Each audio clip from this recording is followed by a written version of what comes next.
What's going on, guys? I hope all is well.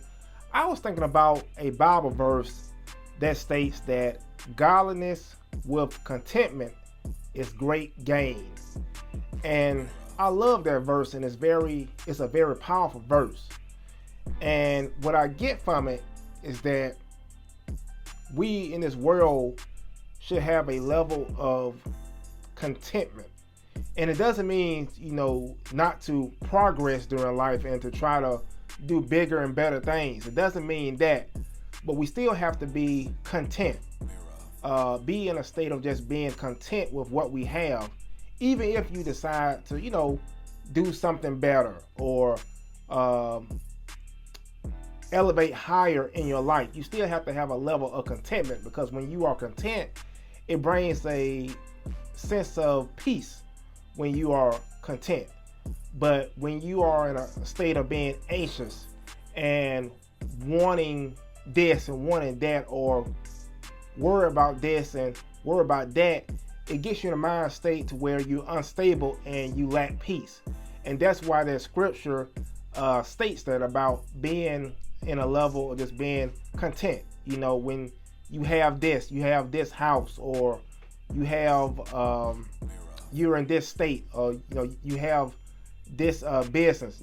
Be content. It doesn't mean get better or don't get better at what you're doing, or don't elevate, but still be happy. Be thankful with what you have and be in that level of contentment.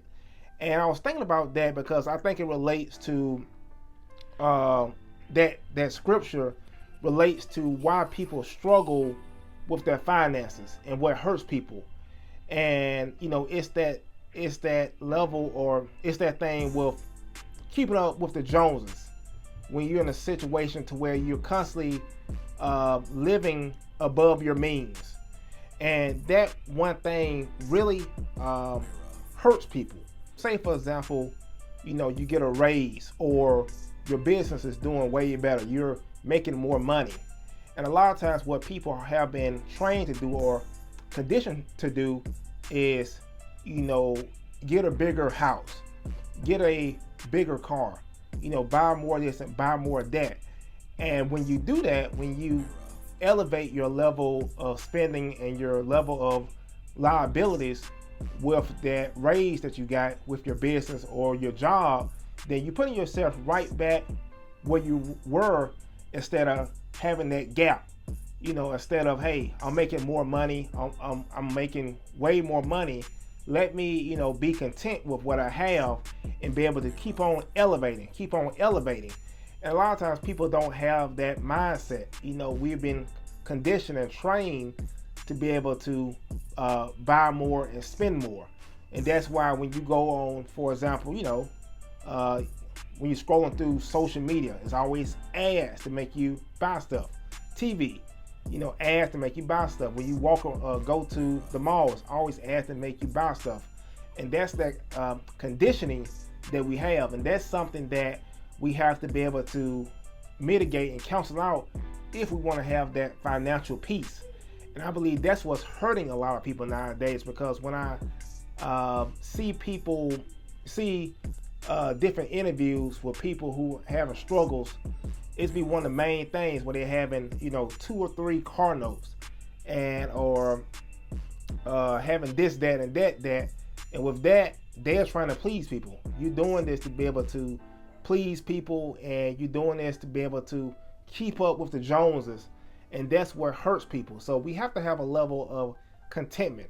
Like we stated, godliness with contentment is great gain. And that's how we keep our peace, and that's how we establish that financial peace, when we know that and when we execute that in our lives. So think about that. Think about, how you can have that financial peace. And that's what's going to help you out. It's just being content. Like I stated earlier, it doesn't mean you can't do better and elevate, and have growth, but it does mean you should be at a state to where if you have this, you have this car, and or have this house, or you have this business, just be content with what you have, and know that be thankful. You know, have that attitude of gratitude, and know that you will do better, you will get better, but never have these anxious thoughts or anxious feelings that I have to have this, I have to do this, but just be thankful. So think about that. Just wanted to share that for food for thought. Let me know what you think. Let me know how you feel about this conversation, and let me know, have you ever thought about it that way, the way that I explain it in this video. So I appreciate you guys. Hit that like button, subscribe to the channel, and I'll talk to you guys soon.